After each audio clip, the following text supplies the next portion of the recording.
Hold on tight. It's time again for the ride of your life at Capital Ford.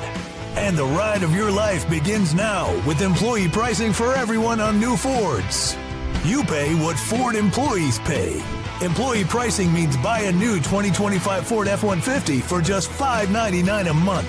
Or buy a new 2025 Ford Escape plug-in hybrid, only $499 a month during our Ride of Your Life event at Capital Ford in Santa Fe.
Let's try that again. I messed up the triple hey.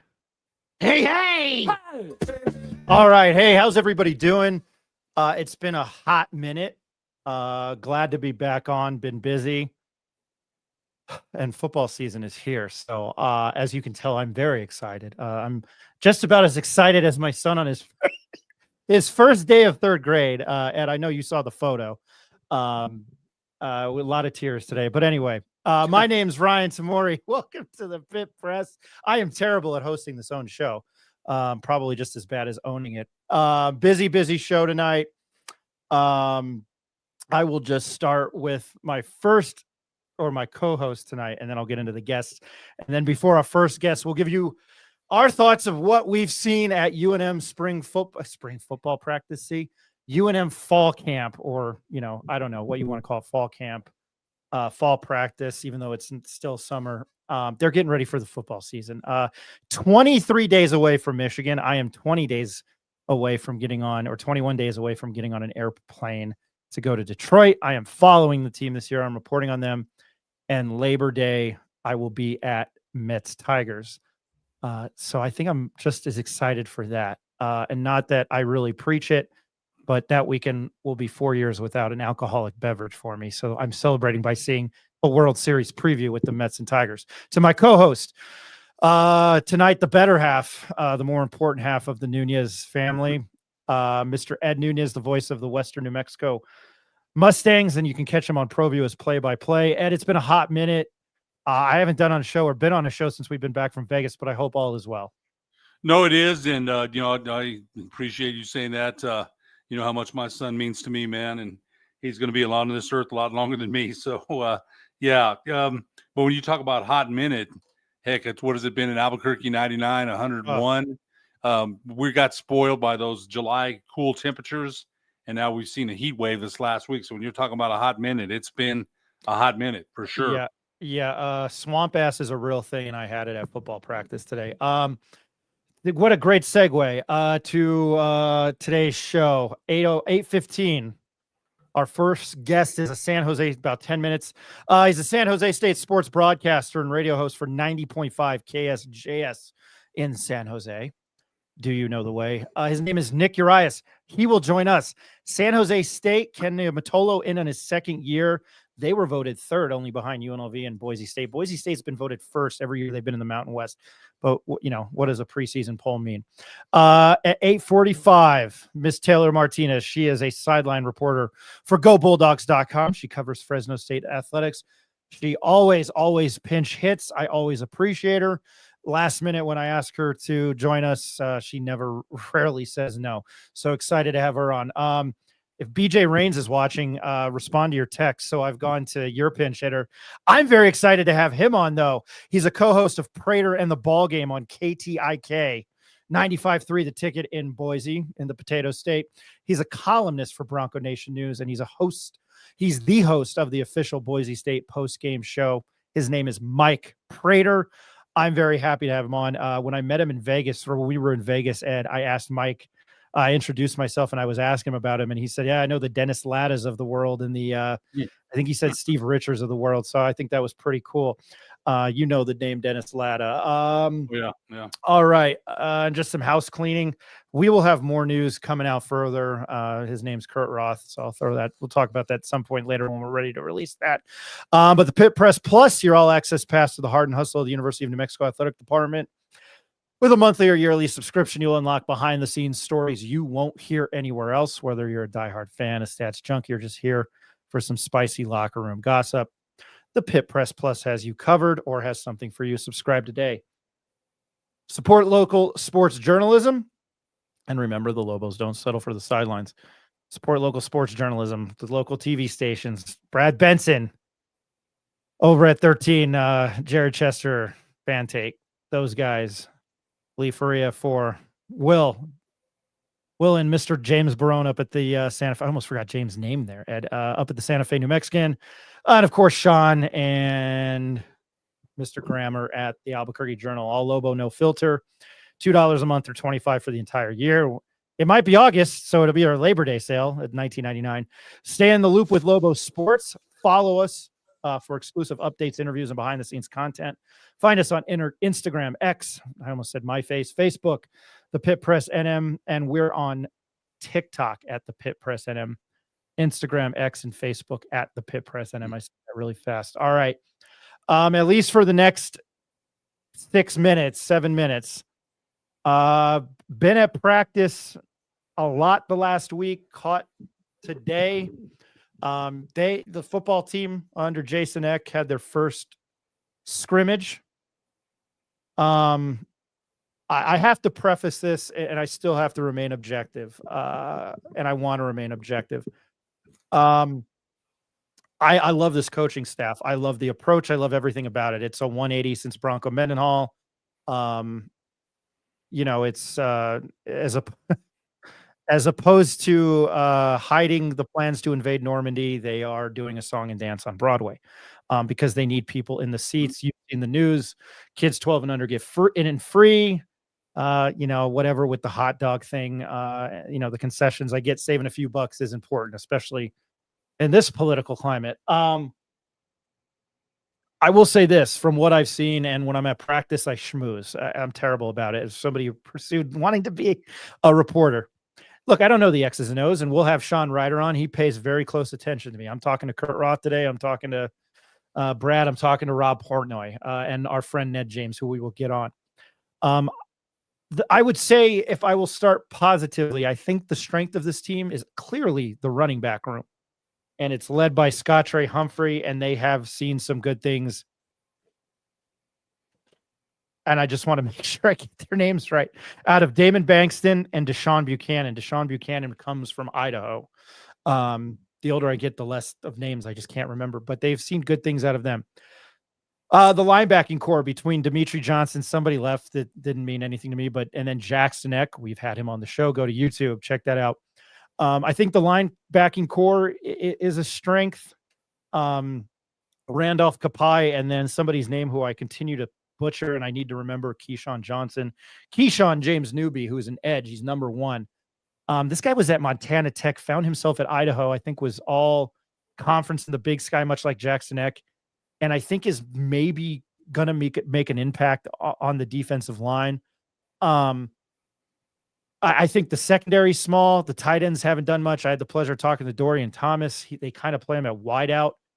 I mean, there's talent there. I don't know. Are they going to block? I talked to Jared Elliott, the tight end coach. Make sure I had his name right. He was a pleasure to talk to. Was planning on writing a story about the tight ends, and that still will come out. As well as a preview for non-conference. But the secondary, these guys are good. I just think it's small. The wide receiver room, and I talked to David Murphy. He's a Cleveland guy. I accidentally said he was from Rio Rancho High. That's a big no-no, Ed. I made that mistake, but really showing like I know what I'm doing. But anyway, just from what I've seen, today there was a pick 6. It was Gabriel Maschenbacher, pick 6. However, Thomas, number 27 on the defense, the linebacker, Thomas Pettis, he had 2 interceptions, and he had one in like a goal line situation before the end of practice where, the winner didn't have to do, what are you, suicide drills or up downs or something. Yeah. So, and I don't want to keep rambling about that, but that's what I've taken away. But what I will say, what I noticed today was, and Jack Lane threw an interception today that was, I don't know who he was throwing to. And he's on a pitch count, which I just love saying. But Jason Eck played offensive line. He probably seems like an offensive line. He was trying to get the defense amped today just to get enthused. And I don't know. I loved it. I thought it was cool. Ed, you've read Sean's stories. You've been out to practice a couple times with me in the wonderful heat. Your thoughts? I think a lot of what you said, they're working. I think one of the things you mentioned, it's a different approach from Coach Eck.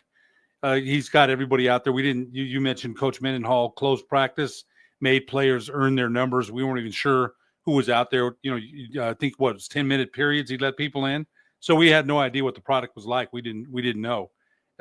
So it's a different approach from that point. I've got to say this, though. I told you this the other day. If I'm a coach, I'd let people in for an hour and I'd say, hey, man, everybody's got to go. There's too many distractions for me. That's for me. Don't get me wrong. I like going there. And when I've been there, I think, you're right. I think the strength of the team is going to be the running game. Now, Jack Lane, that pitch count is a little bit concerning. Coach Eck did say James Lobstein is still in the hunt. I would think he's still going to lean towards Jack Lane. He trusts him. He was his quarterback. He's their guy. guy. I would think that's their guy. Now, Keegan Johnson, another receiver, got banged up. They're a little thin there. Sean Miller is a veteran. They've got him. They've lost Wysong. They lost Nick Trujillo. They lost some receivers last year. They did, to University of Louisiana Monroe. Wysong went to Arizona, and I know Nick Trujillo went over there to ULM with Coach Vincent. So their depth there is a little bit shaky. You mentioned Elijah Brody, the sophomore or the redshirt freshman from West Mesa, is turning some heads there. Defensive end now. He started out as a wide receiver, went to safety, linebacker. Now he's a defensive end, and he was a quarterback at West Mesa High School, and a darn good one. So his body's really grown. That's a lot of positions to play, and hopefully, but it seems like he's getting a footing there on the defensive line. You mentioned Newby. One of the things I heard you on the show with about a month ago, they've got to be able to get pressure from 4. they've got, and Sean Ryder wrote about that. The pass rush is looked good in camp. And then when the season starts, not so good. What did they have? 15 sacks last year. They had to blitz a lot. And, you mentioned Jackson Eck. I think Kapai's a good linebacker. The corner, the secondary, I think, Tavion Combs is out there at safety. You mentioned him. But I think the secondary is unproven. We don't know what they have there, and they're going to be tested a lot and early. But what I've seen so far, I like being there at practice. I like watching, but as a coach, I got to tell you, for me, I'd let him in for an hour, and everybody's got to go, man. I don't want any distractions here, but it's been enjoyable out there. I think Coach Eck is, you mentioned, a good guy, but you got to win the games. They've got these incentives to get kids out there for free. We saw Fern Lovo the other day, and he said he's got more incentives along the way. They're going to do more things to try to get people in the seats. But I'm just going to say, you've got to win the games, man. You've got to win before people will come. I'm excited. I am. I think the running game, I think what you mentioned when you mentioned Bankston and Scottree Humphrey and the other running back from Idaho, what would you say where he was from, the third running back? I think they got another one from Conference USA who's freshman of the year last year. The running back room is solid. I think Richard Pierce went out for a short period of time in practice the other day that Sean Ryder wrote about. Can't afford to lose him. But I think the offensive line is going to be pretty good too. But you got to be able to pass the ball. And according to what Coach X said about Jack Lane, he's solid. He's not got great speed, but he's a solid quarterback. Can make the throws, not tremendous speed, can run the RPOs. We're not going to have a Devin Dampier, that's for sure. But I think that running back room is going to be solid. And the wide receiver room concerns me a little bit. Keegan Johnson, a pulled hamstring, so hopefully he'll be back soon. He didn't play in the spring either. So I think those are the things that I've seen so far. And, I plan to go out there probably on Saturday, maybe on Sunday to watch the scrimmage. Yeah, we'll touch on it at the very end. Again, football, Mountain West Conference football out your ass show tonight. We're going to go to our first guest.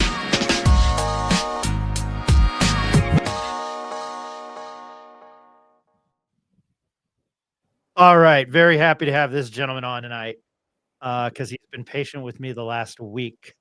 He is a San Jose State sports broadcaster and radio host for 90.5 KSJS in San Jose. I don't know San Jose State's San Jose, the city's nickname. So forgive me. It's like I'm going back to Inside the NBA with Sean Kemp when Ahmad Rashad always used to say, "My main man in the Emerald City, Sean Kemp." I'm probably too old. You are probably too old. You are too young for that reference. I'm going off the rails here. His name is Nick Urias. I'm terrible at hosting this show. Nick Urias here to talk some San Jose State football. Nick, how are you doing tonight? Thanks for joining us. Doing great. Ryan, thanks for having me on. Good to catch up with you at Mountain West Media Days. We've caught up a few times now. Last year at basketball, last October. And look, saw you just a few weeks ago, and I'm right there with you, man. We're 3 weeks away from week 0, 4 weeks away from week 1. Let's get this thing rolling. It's music in my ears. I hope you left Las Vegas with some money in your pocket like I did for once. I will start off here. Look, San Jose State, third straight winning season. I'm a Brett Brennan guy. I had the pleasure of meeting him 2 years ago. He was awesome. I would play for him in a heartbeat. But how would you describe the team's identity heading into 2025? Ken Niumatolo's second year, who, again, we had the pleasure to meet, was awesome. I remember him obviously at Navy. But what's their identity heading into 2025, and where do you see their role shaping that? So I will just say this: San Jose State is, and I know the culture term kind of gets thrown around a little loosely, in just college sports and all of that, and just sports in general. But this is a very family-oriented team, and I know that's how Coach Ken has really preached it since he's got here. The NIL presence is not tremendous at San Jose State, so while he's been recruiting, he's kind of just said, "Hey, if you want opportunities here, you're going to come play." And a lot of players have taken advantage of those opportunities. And as far as, just what you're going to see on the football field, this is a pass-heavy offense. This is an air raid offense. And you wouldn't think that with Coach Ken Niumatolo from his time at Navy, triple option, all those ground and pound teams that he had for so long at Navy. it's basically a polar opposite at San Jose State. And he's running the exact same offense here in year 2 with his offensive coordinator and Craig Stutzman. And look, this was a team that was really good throwing the ball last year, 5th in the FBS in passing offense. And I expect those numbers to be right where they're at from last year to this year. Last year, Nick Nash, I mean, I thought it was kind of insane that he wasn't drafted. It's a revamped wide receiving core this year with a veteran offensive line. What's the vibe in the locker room? What have you learned about this team thus far early into camp? Well, I think the number one thing that Coach Ken and pretty much everybody has preached early on was that this is Walker Eagle's team. This as in that he's going to be the starting quarterback. And with all the quarterback controversy that San Jose State had last year, whether it's Walker Eagle or Emmett Brown, which was pretty much a revolving door all the way to the back end of the season last year, Coach Ken has made it clear since pretty much National Signing Day that this is Walker's team, and he wanted to make sure that he knew it was Walker Eagle's team. So I think San Jose State this year compared to last year, with all the moving parts that they had with the coaching staff, is way ahead of schedule as far as, learning the offense, especially with all the new wide receivers. But the vibes are definitely high in San Jose. They're picked 3rd in the preseason polls. Part of that being they got themselves a favorable schedule. So I think a lot of people might be hitting the panic button like, whoa, no Nick Nash, no Justin Lockhart, and look at the numbers that they put up last year. But they feel really good right now with the Leland Smith transfer from Purdue, Danny Scudero transfer from Sac State, Malachi Riley coming over from Arizona. They're portal heavy, but this is a team where the scheme, I think, is built for these wide receivers to succeed. Ed. Coach Ken is, you mentioned that, and they talked a lot about the spread and shed offense that's been going to be run. And we did interview him up in Las Vegas for Mountain West Conference Media Days. And the guy knows his football, man. He's, he's an excellent coach. And you mentioned has a family atmosphere around there. But Coach Ken has proven he can adapt beyond the option attack. What's been the biggest shift in offense? You ran the option. You mentioned it, Navy. You run the spread and shed now. What's been the biggest shift in offensive philosophy since he arrived, and how has that impacted the offensive unit there at San Jose State? Yeah, I will just say, so last year, this was a team that was pretty much, they're going to throw the ball even when, it might not be the most obvious passing down. And that part of that might be due to the offensive line, still trying to reshuffle some pieces. I mean, they benched a center versus Sac State last year in Tyler Chen, and, he had to ultimately earn his way back into a starting job, and they were shuffling him around over the right guard, left guard, you name it. He ultimately ended up finishing the season at left guard, but this offensive line was just kind of a question mark, and I think that's why they threw the ball so much. I will say that the offensive line, just from the players that I've talked to, Coach Ken, and, just some of the staff, they are very confident, and they seem like they're very much ahead compared to last year. And, returning 4 guys is definitely a plus, but this unit is definitely gelling. And I think that ultimately is going to lead to, San Jose State not relying on the pass so much. And I think they're going to be able to rely on a Floyd Chalk IV or a Lamar Radcliffe, and even a Jabari Bates for that matter. I think, when San Jose State 130th in rushing out of 134 teams last year, I expect those numbers to improve. Well, you mentioned Floyd Chalk and Lamar Radcliffe. And you mentioned wide receivers are better this year. They did start last year at quarterback. They had started Emmett Brown. He got pulled in the 3rd quarter against Nevada, and then Eggett took over, and now it's his team. And I guess the other question with Emmett Brown transferring, Walker Eggett, you said this is his team, expected to lead the offense. How has that quarterback transition affected timing and chemistry with the rest of the team? Yeah, I would say the timing has definitely been much better, especially with him getting the first team reps during the spring, all through fall camp.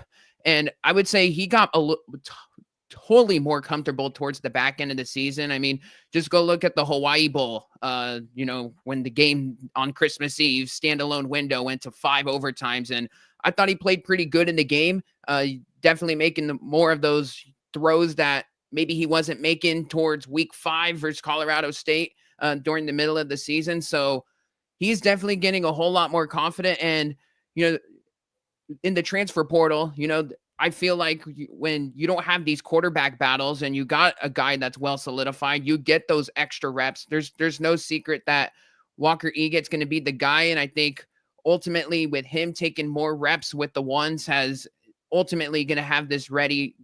He's going to have this team ready for week 1. Well, Coach Ken seems to have the confidence in Eget, and I think that's a position. Of course, you need, especially in today's game, you need look at what New Mexico did with Devin Dampier last year. They had a pretty good season on the cusp of a bowl. Even if they had made it, I'm not sure how many guys would have been around to play in it. But Devin Dampier, one of the best quarterback performances we've seen here at UNM in a long time, and that's the question going in for New Mexico this season: who's going to be that quarterback? So Eget seems he's entrenched. He's got the confidence of Craig Stutzman and Coach Ken, and I think that's important. You mentioned the receivers, the running back room seems we'll get to the offensive line here in a second, but I want to ask you about the schedule. They open up with Central Michigan, then they go to Texas, Idaho, Stanford. The Central Michigan will be a tough game. Texas, hook 'em horns. That's going to be with Arch Manning out there at Stanford. What's your opinion about this year's schedule for the Spartans?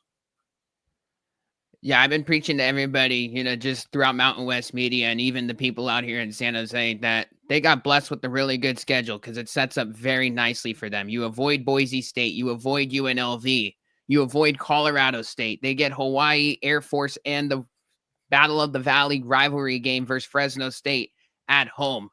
You mentioned the non-conference games, the Texas game, they'll probably be a 5-touchdown underdog. You just hope nobody gets hurt and everyone makes out of there alive. But even the non-conference, like you play Stanford at the road, it's a regionality type game. San Jose State is going to be playing them every year, so they're going to get more familiar with that matchup. But I would expect San Jose State to be favored in that game, despite it being in Palo Alto. And, the Central Michigan game, they got a first-year head coach out there in Matt Drinkle. So San Jose State, they need to take advantage of a soft schedule. Let's just be honest here, because I think it's quite honestly one of the more softer ones that we have in the Mountain West this year. So there's a reason why, they're picked third in the polls. It's for good reason. They just got to go out there and deliver, on these Saturday games. Well, you mentioned, okay, so you're at Stanford, then you've got New Mexico, at Wyoming, at Utah State, Hawaii, Air Force, at Nevada, at San Diego State, and Fresno State. You mentioned no UNLV, no Boise State, man. So, yeah, I would say no Colorado State either. So I would say that's a pretty favorable schedule. And you still got to go out there and play the games. We're not saying it's going to be cakewalks or anything like that. But you mentioned one of the reasons the Spartans are picked third in the conference, and that schedule certainly avoiding Boise and UNLV, man. I mean, Boise's – wow, 26 straight years of bowl games. So that's a culture that's unbelievable there. Ryan, go ahead. I have a portable AC on because I'm dying. You mentioned Craig Stutzman, and he's heading into his second year as offensive coordinator. What's the one area where you've seen the most growth, just between spring ball to maybe what you've seen early in fall camp? That's a really good question because, like I said, I think, the scheme is kind of there for these guys to succeed. And, I would say, just with the amount of moving parts that they've had, just the way that everybody looks so connected. I would say, for Stutzman, he's kind of made it a point of emphasis for Walker Eget, just based on the way that the offense is going to be playing this year.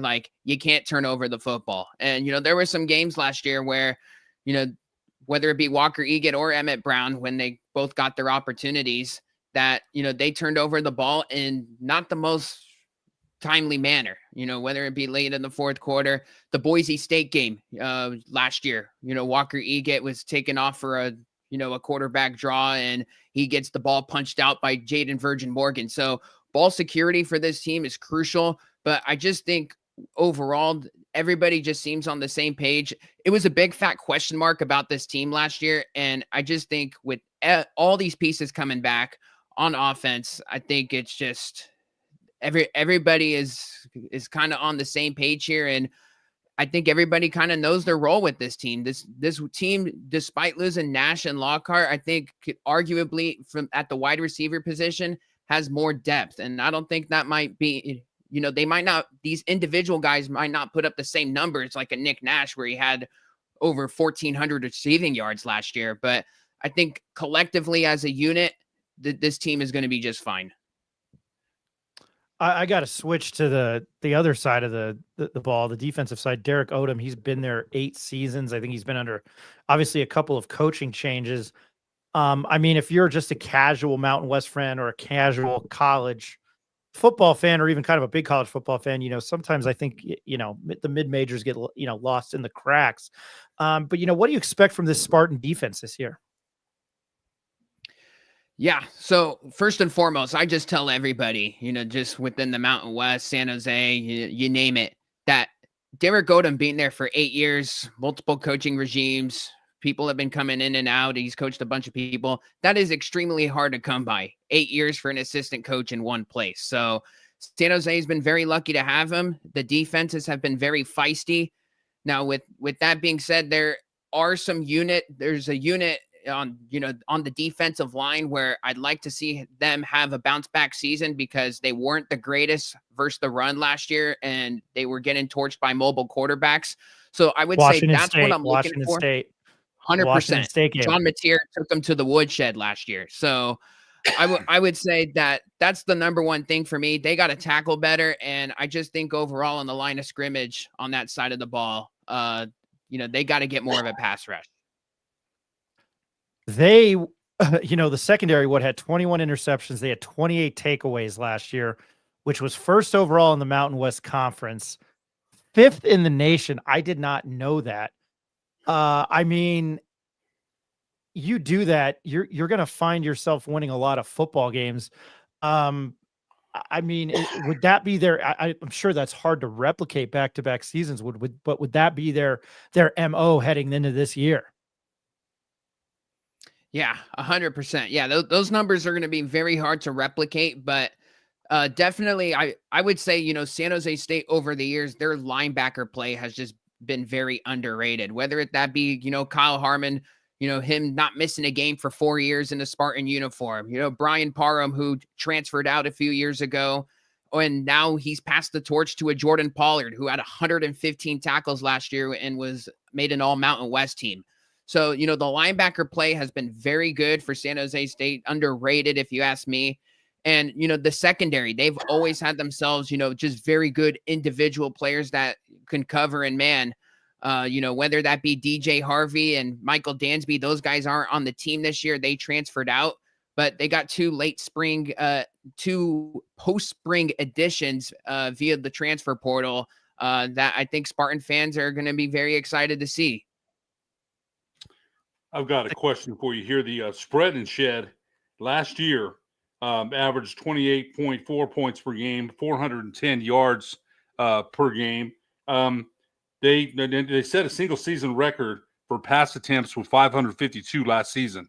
Now you think there's going to be more balance. I think one of the things that people may not know, Craig Stutzman was also an assistant coach with Green Bay. So they've got another year in this spread and shed. They averages, like I said, 28 points last year, 410 yards per game. With the weapons coming in, edge it comfortable at quarterback. You mentioned some of the running backs, the running back room with Floyd Chalk and Lamar Radcliffe. What's the ceiling for this offense here? I mean, they should improve on that. And you mentioned maybe they'll cut down. That's a lot of passing, 552. Do you see more balance, offensive balance this season? Yeah, I would say probably 5th in passing in the country. It might come down a little bit, but I would say that the rushing numbers will definitely get better. I think for San Jose State this year, when they have themselves a lead, I think they will be able to rely on the run game, which was something they weren't able to, really go to. And that's why they were just kind of slinging it in all these, situations in the fourth quarter. So having that situational drive in the fourth quarter, having a 10-point cushion, I'm looking for more of those drives this year where, the O-line can just go to work and, they just keep moving the sticks and more importantly, chew the clock. I think Spartan fans want to see that. because it's what happened in some of these games where, they're passing more than what they should last year. And then that's when, a mistake comes in, and then all of a sudden, here comes the Nevada Wolfpack team out of nowhere, having a lead in the fourth quarter. So, San Jose State, I think, will be able to rely on that more so this year late in games. Well, Ryan will like this reference, but way back in the day before either one of you were born, Bill Parcells would tell Phil Simms when they had a power running game, he'd point at his watch, kill the clock. Kill the clock, man. With their power running game and chew up the yards, move the sticks. The clock runs. And it sounds like San Jose State again a favorable schedule. It really is, and a team that seems better for sure than last year, and they were pretty good last year. So it sounds to me like they definitely could make some noise. Ryan. I'm backtracking a little bit, Nick, but it was 2 years ago I was able to beat Chevin Cordero and then Trey Jenkins, and you kind of mentioned the safeties. I mean, Trey was kind of like somebody that was really, I don't know necessarily flying under the radar, but Chevin was picked to be the Mountain West Conference Offensive Player of the Year. I just feel like there's kind of a little bit of an offensive lineage at San Jose. Am I incorrect? No, they've been very lucky to have very good offensive minds. I mean, before Coach Ken and Craig Stutzman came in here and they started slinging the football, they had, this success that Coach Brennan built with the program, and he was able to retain an offensive coordinator in Kevin McGivern. And, he ultimately is now at Utah State. Stutzman, when he took the offensive coordinator job last year, they actually moved McGivern to wide receivers coach. So he actually kind of sacrificed last year, for the team. And now he's the OC at Utah State. So if you're looking for a game, for, a little connection there, San Jose State versus Utah State in Logan this year, that's a primetime game on a Friday night. That is a game that might be, the quote unquote tricky spot in the Mountain West schedule, if you will. So that game does worry me a little bit just based on the familiarity factor of it all. But, San Jose State, it's been, quite some time now where they've kind of had really good offensive minds, and they've been able to do it in different ways. Like, this is kind of a different, element to what they've had now, where, they've been able to throw the ball all over the place with this spread and shred offense. But if you go back, Ryan, to that team a couple of years ago, they were heavily reliant on the run game with Kyrie Robinson and Quali Conley. So, their ground attack has definitely been an identity in the past. And I just think this year we might just have a little bit more of a healthier balance, but more so this team is going to still be pass first. They came into Albuquerque, and I think it was like UNM had like a 1 or 2 point lead at halftime, and they lost. The second half was just a disaster from 2 years ago. I remember that. Yeah. And I'm going back in time. To Christmas Eve night when you're in a standalone game and you're a degenerate like I am. Plus it was a Mountain West Conference team, so I kind of had a little bit of heart in it. I mean, that Hawaii Bowl was something else. And South Florida, for all the problems they had, and they had an interim head coach, they walked out of there with a 5 overtime, and it went to the 2-point conversion. I mean, Nick, I don't know if you were at that game, but obviously clearly watching on the holiday. I mean, what was going through your mind? Because I want to say that was probably the game of bowl season, which says a lot with what I can think of. I mean, I thought that was the game. 100%. Yeah, that Hawaii Bowl, over 6 months ago was pretty wild. 5 overtimes. 41-39, South Florida beat the Spartans. That was just a game that was you couldn't really believe what you were watching. That was a game Nick Nash didn't play. He sat out the game due to the NFL draft and preparing for that. But that was a back and forth game, a game that San Jose State was trailing early. They had the lead in the fourth quarter.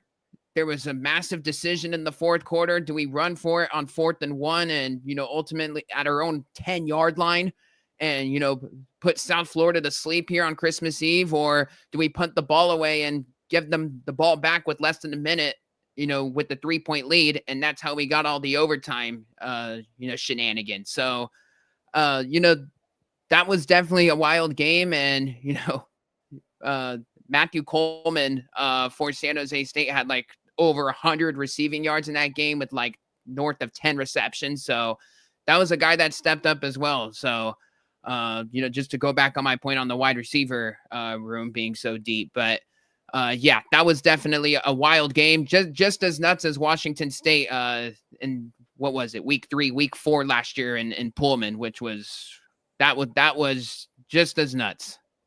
That was a wild game on a Friday night. A few more questions with Nick Urias. He's with 90.5 KJ, or was it KSJS in San Jose. And just for the record, my terrible comedy there, Nick. San Jose State. I keep saying San Jose State. San Jose has several nicknames, including the Garden City, Bellin of the Heart's Delight, capital of Silicon Valley, Man Jose, and Tan Jose. I'm going to call it Tan Jose. And I know you've mentioned it, but were you shocked that you saw this team pick third?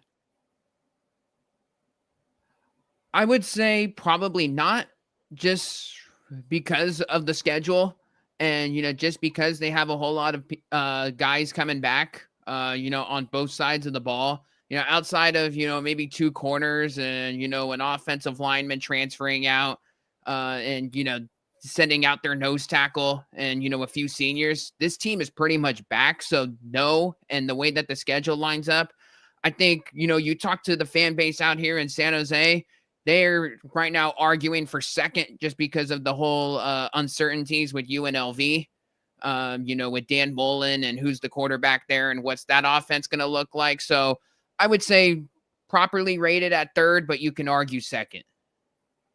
No, I figured that. I mean, if you had to take a guess, what happens this year in the Mountain West Conference? What happens this year? You obviously can't discount Boise State, returning Maddox Matson and, the guys that they've brought back. I think everyone's going to be talking about Ashton Genty leaving, to the NFL. I don't really see too much of a drop off, to the point where they still got Malik Sherrod and Sire Gaines over there.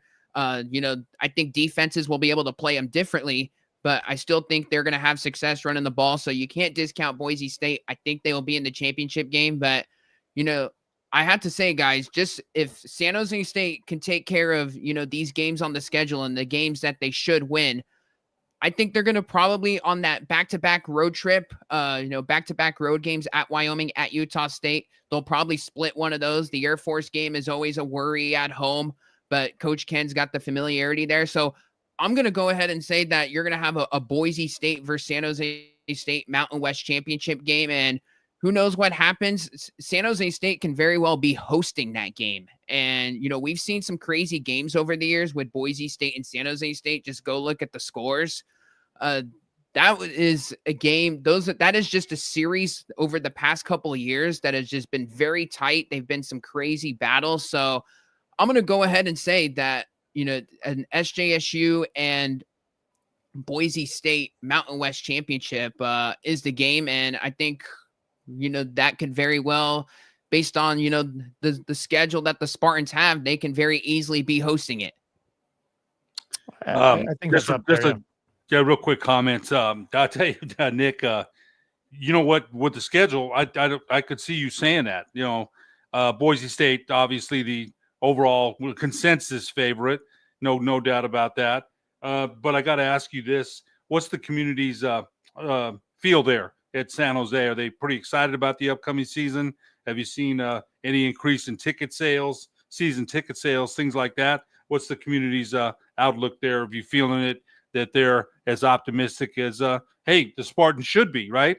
Based on what you said, what they did last year, what they have coming back, the schedule. Coach Ken is a real top-notch coach. Greg Stutzman, the offensive coordinator, they've got some pieces here. What's the community's? What do you get about the feel of the community for San Jose State? 100%. There's a whole lot of buzz out here in San Jose. I mean, you just talk to the fan base. You go on, the San Jose State Twitter, and the fans going off on there. I mean, they're saying that this can be a very special season. So I think the community, the fan base, they're bought in. I think Coach Ken proved last year San Jose State was the ultimate mystery team last year in the Mountain West. Like, what's their identity? How's Coach Ken going to do in year one? He's bringing in 40 plus transfers and 7-6 last year. I mean, that is definitely exceeding expectations. So the fan base is definitely going to like what they see. I would say that, San Jose State, their football team, they get the crowd support, for, SJSU football. You could have conversations about, what the basketball and baseball crowd provides, but for football, they got themselves a notable alumni, just a pipeline of, legends out there that have played for the San Jose State Spartans. So I think that resonates a little bit more with the fan base, knowing that there's just more history, with the football program compared to maybe the basketball program. So, they definitely get some good crowds in these games, and they've done a much better job with their marketing and, just the giveaways. They're giving away like a Giants and Spartans, San Francisco Giants and, San Jose State theme, shirt. They're doing stuff to get more butts in the seats. And I think that's important, especially given, just the preseason expectations for this team. New Mexico's trying some of the same things, but it seems like San Jose State doesn't have as much hard of a time drawing people to football. Basketball, they have a hard time, and it's the opposite here for the Lobos. New Mexico draws at the Pit. Last 3 years, Patino won 20 games 3 years in a row, and when the Pit is, you've seen it. So the New Mexico's having the same struggles as far as football that San Jose State seems to have in basketball and drawing fans. Hopefully New Mexico can win some games and get some, like you said, some butts in the seats. But one more last thing, Nick. Hey, man, sounds like San Jose State. I'll be keeping an eye on that team. That sounds like a season, ready to explode. And, that's going out on a limb there, saying San Jose State, because UNLV's in the conference. They're good. Coach Mullins, what a get that was for the conference. That's a heck of a get. But hey, man, you went out on a limb, said it was San Jose State and Boise State that you think will be in the championship game. And if it is, we can come back and revisit this and said you called it, man. So great conversation. Nick, lastly, before we go, I don't want to keep our next guest waiting. Thank you for your time tonight. I have to say, I don't often say this. Well, I mean, Taylor's cool. But your media contact guy, Sky Kirsten, is a badass. I love him. I love talking to him. So I can't totally crap on media relations people, but I really like him.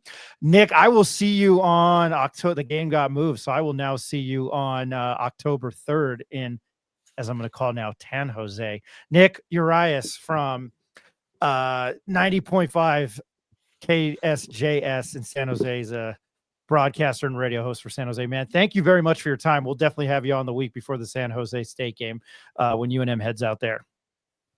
Thank you very much, guys. Appreciate you for having me on. Thanks. All right. Perfect. All right. I was going to try to take a commercial break. I don't think that's going to happen because I want to get to our next guest, and let me transition because I'm fantastic at hosting the show.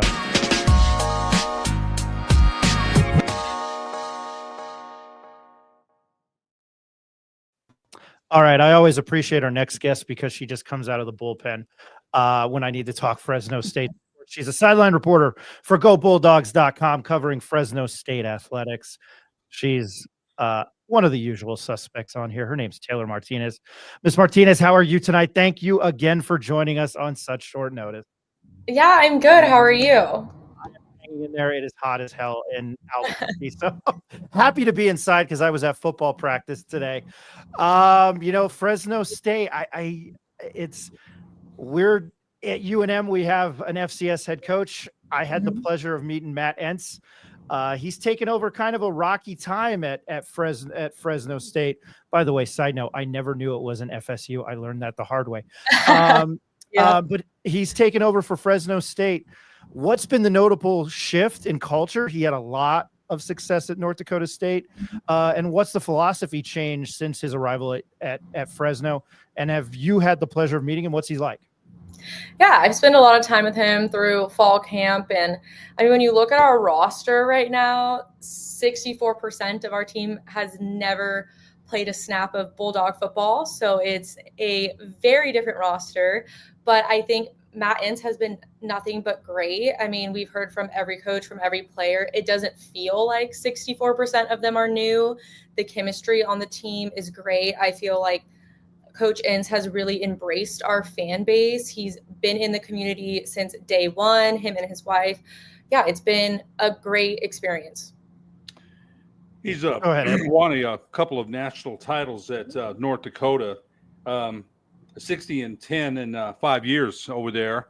His record has his championship pedigree from North Dakota State translated into expectations or preparation in Fresno. I mean, we've got Coach Jason Eck had some success, and I think Bronco Mendenhall did a good job here and found a better place for him, but has his championship pedigree translated Coach Ince's into different expectations or preparation in Fresno? Yeah, definitely. I think it's been, championship preparation. I think one thing about Fresno is I always say we're the last college town in California. I think we have a very passionate fan base, and they don't care if it's a new head coach, right? They want to win. They expect to win. We have a tradition here. And yeah, I think that he holds the team to a really high standard.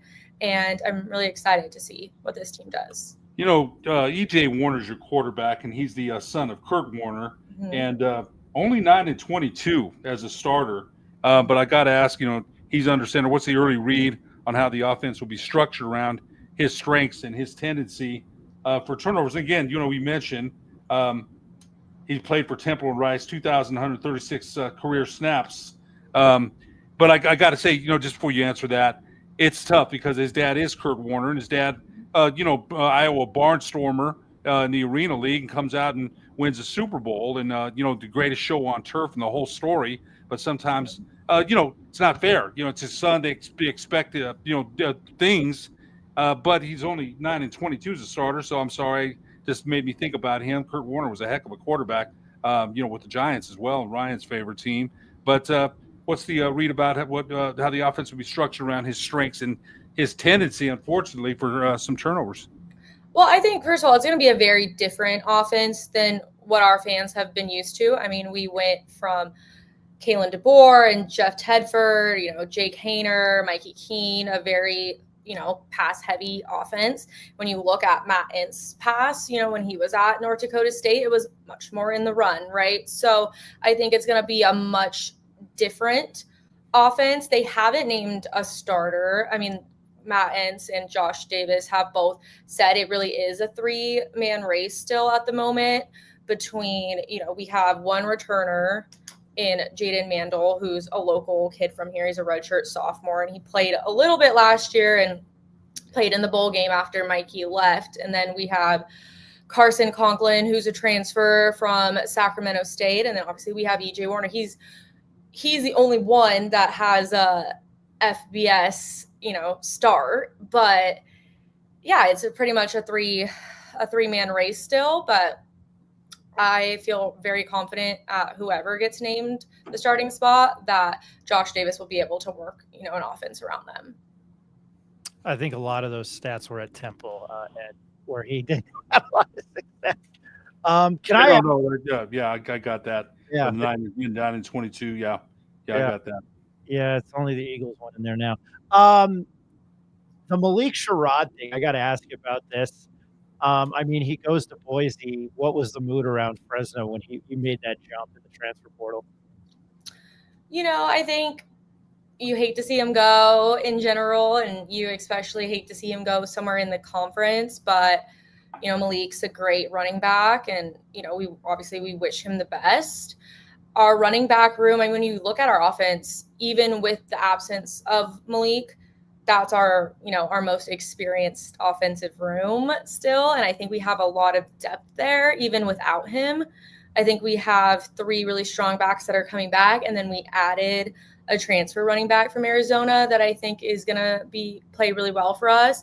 I think we're going to miss Malik a lot in the return game, but our special teams coordinator, John Baxter, he feels very confident, that either the transfer from Arizona or a couple other guys on the team can take over that. Is there optimism about the running game this year? Yeah, I definitely think so. I think there's a lot of optimism about the running game.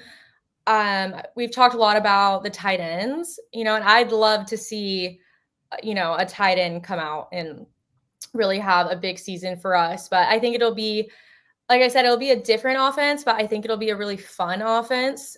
And on the other side of the ball, I think our defense coming back is really experienced. So, yeah. The name Corey, and forgive me if even the transfers at UNM, I'm like, my head wants to explode. I created an Excel spreadsheet in May and it's completely like, I can't even use it. Corey Foreman will be back on the team. He transferred from USC there. He's going to anchor the defensive line this year, correct? Yeah, no, he's great. And our defensive line, they look solid. Our most experienced group, though, is the defensive backs, right? And they led the Mountain West in pass protection last year. We bring back Alzillian Hamilton, who was our only preseason All-Mountain West selection, but we have Jaden Davis, Cameron Braca's back from injury. So I think our secondary is going to be really, really solid. Alzillian Hamilton was at media days. I mean, he's going to be touted as a, probably 3rd or 4th round draft pick. What's so special about him? Oh, he's great. He has great instincts. His preparation is great. And I think JD Williams, he's former NFL player, Fresno State alumni. This is his 9th season here. And I think he's just shown his ability to develop NFL talent here at Fresno State in the secondary. So I think it's going to be a really big year for Alzillian. We interviewed him a little bit on the podium over there, and he does it. He mentioned one-on-one coverage, and he wants to. He mentioned he didn't like a lot of help, man, and it gives you that stare, just that confidence, man. So. He must be a pretty darn good lot. You mentioned the defensive back coach, but a zillion, has the name to go with it. A million, they're going to be making all kinds of memes or whatever, to market that, right? And you have to. That's the way it is. But when I talk to him and ask him a couple questions, you could just tell he has that confidence. They've got to twist the hips. They've got to cornerback is not easy. You got to have the speed, and there's so many. Quads to the right, trips to there's so many different formations they have to study and worry about. But I'll tell you, I was impressed with that guy, man, because he gives you a look right in his face. As I asked him, and he just says, you know what, he's got confidence in his ability. So you mentioned that he should be a very special player this year for Fresno State. 100%. He has that quiet confidence. He's not cocky. He's just very self-assured, and he's definitely fun to watch. That was the best way to describe it. Yeah, I didn't get that he was cocky, just like, hey, man, I'm ready to do my job. They throw at me, I'm ready. But I didn't get that, Deion Sanders bravado. And Deion was Deion, man. I mean, that guy was amazing. There's no doubt about it. But, what position group do you see as Fresno State's biggest strength heading into 2025? I think on the offensive side of the ball, definitely the running backs. I think that the O-line looks great. I think our tight ends have really good blocking ability. So I would expect the run game to be really strong.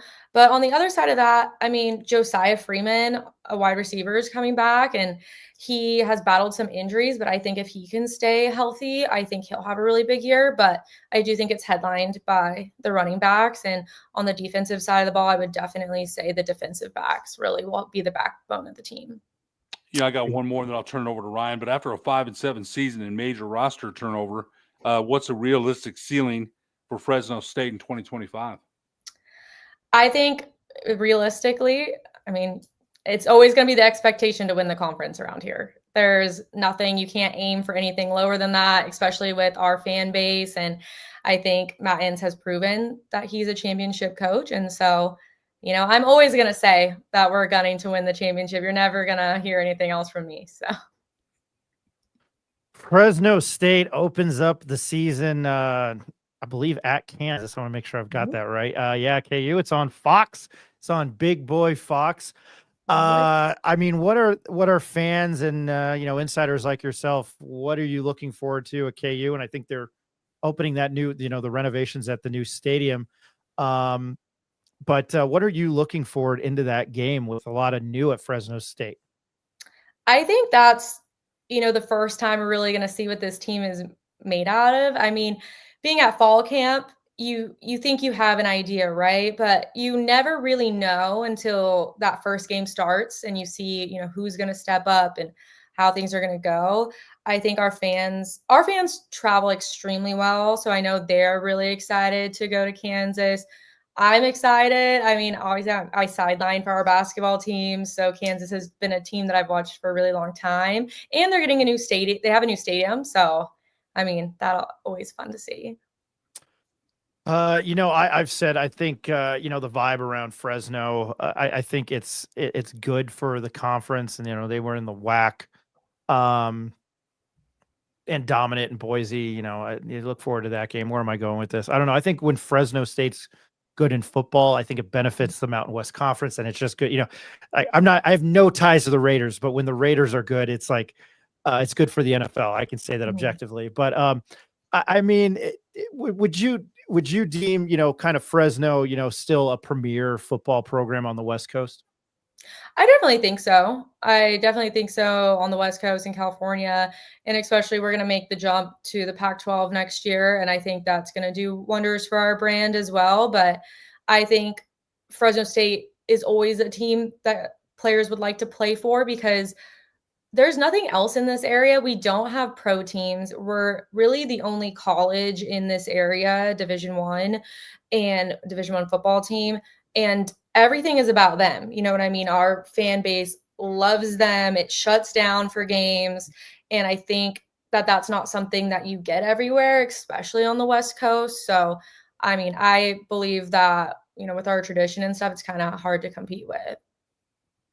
She is a sideline reporter for Go Bulldogs. She's communications and host within that athletic department. Every time I need her to make an appearance, she says yes. Taylor Martinez. Taylor, I always appreciate you jumping on with us to talk Fresno State athletics. I know it's a bummer that Fresno and UNM don't play this year, so you don't get to see Frank. But Frank. yeah. And I don't get to go to Albuquerque. I've been there every year. Well, I mean, I guess unless we play in the New Mexico Bowl, I guess. That's what I was just about to say. I always thank you for joining us. Enjoy the football season. And, maybe, I don't know if Fresno State's in the New Mexico Bowl, I'll bug you for that. But thank you, as always, for joining us. Yeah, thank you for having me. All right. That was Taylor Martinez from GoBulldogs.com. Much appreciated. Hey, quick commercial break. We'll be back. Mike Prater in Boise. Excited to have him on. He's with, he has hosts a show up there, Prater and the Ball Game on KTIK 95.3. Sorry, that was talking about, I was thinking about the station here in Albuquerque, 95.3, The Ticket in Boise, Idaho. I'll get that right when he comes on. Quick commercial break. We want to pay some bills, and then we'll be back with Mike Prater, Ed Nunez, Ryan Tamori. This is the Pit Press Live.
on tight. It's time again for the ride of your life at Capital Ford. And the ride of your life begins now with employee pricing for everyone on new Fords. You pay what Ford employees pay. Employee pricing means buy a new 2025 Ford F-150 for just $599 a month. Or buy a new 2025 Ford Escape plug-in hybrid, only $499 a month during our Ride of Your Life event at Capital Ford in Santa Fe.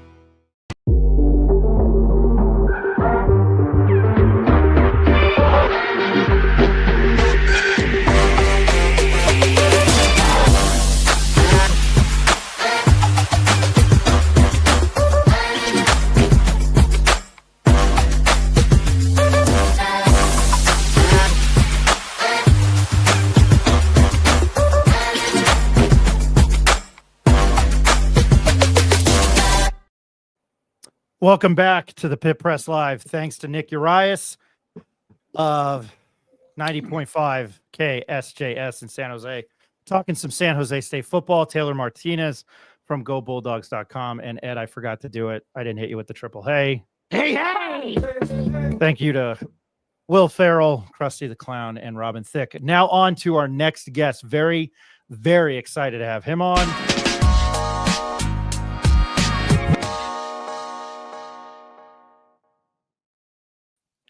I don't know if it's a diss or a compliment, but he's pinch hitting for BJ Rains, who doesn't return my text because I know he's busy. He is the co-host of Prater in the Ball Game on KTIK 95.3, The Ticket in Boise, Idaho. He's a columnist for Bronco Nation News.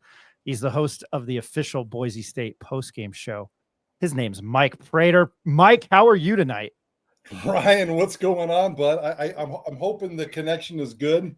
The office is kind of flaky. I think it's possessed. If the video or the audio doesn't work, let me know. Otherwise, it's good to see you. Last time I saw you, we were hanging out in Vegas. Yeah, it was I hope you had a grand time in Vegas.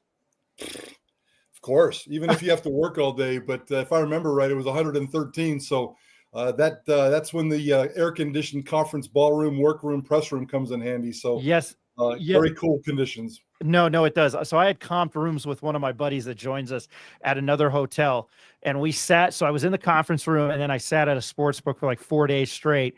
And then his uncle lives there. He came and got us, and we were like lepers. And I walked out, and it was like 5 p.m, and the heat was bearing down on me. And then today, Albuquerque had a very, very mild July. And then today it was scorched earth. So I think I'm still happy to be, I will take dry heat over humidity any day. I had the pleasure 2 years ago to go to a Boise State game on the blue turf. I'm a big college football guy. This year I will be in Ann Arbor, Pasadena, California, Allegiant Stadium, Colorado Springs, and then of course Albertson Stadium. It's nice. such an awesome venue. Yeah, it's a dream come true.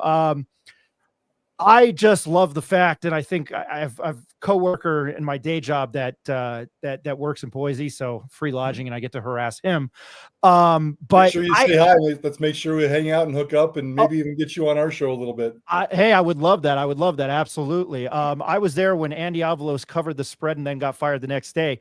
My point with that long-winded, coherent ramble is I'm just going to preface this with a general question. Boise just eats, breathes, lives, shits Boise State football. I love it. I mean, a little bit about your background and just what that football team means to that community. It's huge. I mean, I could sit here and describe a million different things, but I'll put it in what probably you guys and your audience can relate to. It's Lobo basketball. And I'm an old University of Utah Ute, so I go back to the WAC days of the early 1980s. And I used to travel and do the pit and basketball. And I mean, I'm talking glory days and beautiful days. And, and the Lobo basketball community still has so much of that. It's important to that community. Football here in Boise, it's highly important to this community, going all the way back to winning a national championship in the junior college level in the 50s, winning a FCS championship in 1980, and then starting off the FBS era with Dirk Cutter and everything that they've done since the late 1990s. It's a pretty cool, magical part of this community. I'm not from here. I've been here a long time, and I've appreciated what they built here, and it's pretty darn cool. I will start off with this question pertaining to 2025, and then Cage Casey, and then oh goodness, the defensive lineman and all his name, Jaden Virgin Morgan. Yeah. But Boise State enters 2025 as a preseason favorite in 11 of these 12 games. They go to South Bend. How has the national perception of this program, and it doesn't for me because of what they've done at the Fiesta Bowl level up to this last year, but what has the national perception of this program evolved since last year's college football playoff, appearance and winning the Mountain West again? Yeah, I don't think it's changed. I mean, that's the peak of, certainly, the 9, 10, 11 era with Chris Peterson and Kellen Moore and Sports Illustrated covers and doing what that program did. That was peak one. And peak number two was this past year with the CFP run and then Ashton Jeanty. And Ashton Jeanty just, setting this country a storm with what he did, And I don't know if it's changed since then. I saw the coaches poll. They're still 25 for whatever that means. They're still being promoted and voted and predicted to win conference championships, but that's been the case for 17 consecutive years here. So nothing new here. There's some decent buzz, about that. And Spencer Danielson, I think, has created a little bit of buzz since that fateful night when Andy Avalos, or the next morning when he got fired. I think Spencer is 15-3 or maybe 18-3. He's only lost 3 games: Penn State, UCLA, and Oregon. And in at least one of those games, the Oregon game, he was in it. And so he's done a nice job of keeping this football team relevant. And there's Cage Casey, another first-round potential pick in the NFL draft for next year, and another run in the Mountain West, and then certainly the transition into the Pac-12. It's been a good offseason. I don't think they've raised their profile nationally, but they certainly haven't hurt. And I think it's here in Boise, it's just kind of business as usual with a little extra pizzazz right now. You mentioned the culture. By the way, Mike, this is my co-host Ed Nunez. I forgot to introduce him. Sorry. Ed Nunez, how you doing, brother? Mike, how are you? Doing well, thank you. I love the T-shirt. Oh, I'm a Laker fan. You mentioned, since Jerry West was my first poster on the wall, man. So when you mentioned the whack days of Jerry Pym, I go back with Reigns and Chambers. Yes, and, sir. And Utah had some Michael Dolak, of course, when the late great Rick Majerus coached. I'll tell you one quick story, real quick. Former Lobo Greg Brown, who was he died last year. I still can't believe he died in a car wreck. But he told me the Lobos. I'm still stunned. I was just thinking about him today. I was like, I can't believe he's not here. I still can't believe it. He was young, young guy. Yeah. But he said they went to Utah one time, and Majerus had scouted, and Dave Bliss was a good X and O coach. Yep. Majerus had scouted everything. They couldn't run anything, man. And I still remember him telling me that. But anyway, back to he was a genius. He was a genius. I mean, he was kind of weird, but he was a genius and a basketball savant. And I know it's been a long time as opposed to Brown, but I still can't believe he's gone either. Oh man, he was a friend. And you did one more point about Majerus. He used to stand like almost at half court, man. On the court. Sometimes it's like, God, they former assistant under Al McGuire. So, but anyway, you mentioned the culture there, and it's business as usual. We got to talk to Coach Danielson. What a good guy, man. He's a great guy. You mentioned he's only lost 3 games. Boise's been to qualified for a bowl 26 straight years. And just as we had Taylor Morgan on, there's no pro football there at Boise. The show is the Boise State, man. The Broncos are the show. I remember when New Mexico beat them in 2015 one time. And at the end, my son almost had a heart attack because that one last play at the end where they almost scored. My son, I almost had to tackle him because he's screaming, and New Mexico pulled it out. But that's one time. And I believe that's the infamous moment. Was that the moment in the team that took the team picture on the team logo? I don't know if that happened that night. That I don't know. I mean, that night is known as probably the greatest night in. People say New Mexico sports, but Albuquerque sports, because that, like, I think like an hour later, Holly Holm knocked out Ronda Rousey. Oh, so they beat Boise. That was the same night. That was one of the greatest state nights we've ever had, man. Wow. A double victory. But back to the question. Spencer Danielson emphasizes a process-driven culture. He talked about in Las Vegas. From your vantage point, what does it look like day to day, and how does it separate Boise State from other Group of 5 contenders? Yeah, I mean that's a great question here in Boise, and a point. I mean, everybody loves Spencer Danielson for the results on the field. I mean, he's definitely building a culture that has a theme and a vibe to it. I don't want to call it a faith-based culture because that's not accurate, but he's a very man of strong faith and talks about it constantly and openly. His players talk about it constantly and openly. He recruits a certain type of person constantly and openly, and it's not 100% across the board, but there's definitely a vibe. There's definitely a culture. The retention, I mean, it's working because the retention is crazy. I mean, first of all, he kept Ashton Genty last year. That's where the retention started.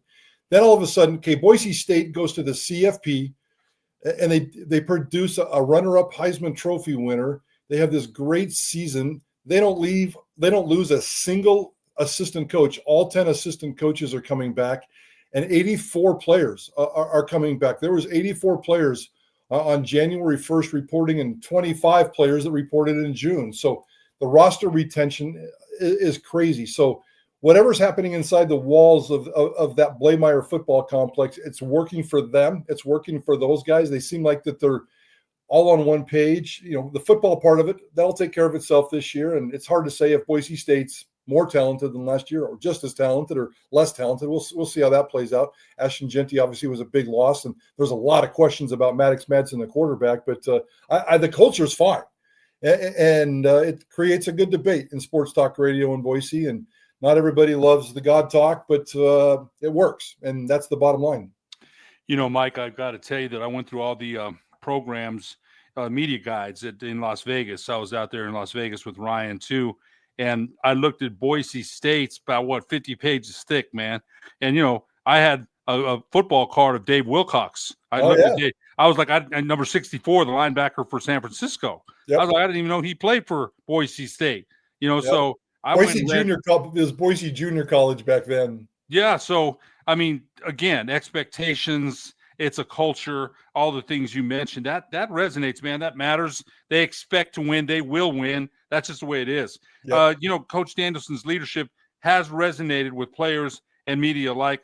What's one trait or moment that defines his approach heading into the season? You mentioned a couple, but is there another one that to you defines who he is every day? He came and interviewed with us and, you know, was as nice as could be. Talked about his faith. Talked about a lot of things. But is there anything else that you can think of that defines his approach? No, I mean, the faith part kind of just took care of itself there. I mean, after that, he's really no different. I mean, he's young, but he's really no different than a lot of other coaches. He preaches consistency. He preaches, you know, doing what's right in the dark so it can come out in the light. He loves one-liners, and the good news is he's young enough, and his brain is bright enough right now where he's not repeating the same 7 over and over because that gets a little tired. We chuckle when he comes up with new ones all the time, even if we don't understand what they mean or what his message is. For some of his messages, they're a little deep for us sports writer guys. So, but no, I just think that he is a good dude. He's comfortable being who he is. He's comfortable with his faith, and after that, it's just a football coach. He's still a guy's guy. I mean, I've heard him drop swear words in social situations or practice. I've seen him drink a beer like a good old boy, just sitting up there drinking a beer and having a good time. So he's a real guy with a lot of polish, and he stepped into a really great situation. And so far, he hasn't screwed it up.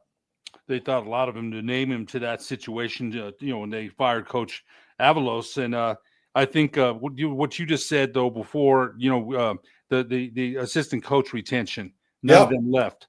You know, what does that say? Because every staff has you know, people are going to leave this for that, right? They're trying to better their career. There's not one assistant coach. That says a lot to me because, you know, they figure things will take care of themselves if you're going to win. You know you're going to win. You're going to be there. And so, hey, if things happen, but that says a lot to me, the retention of the assistant coaches.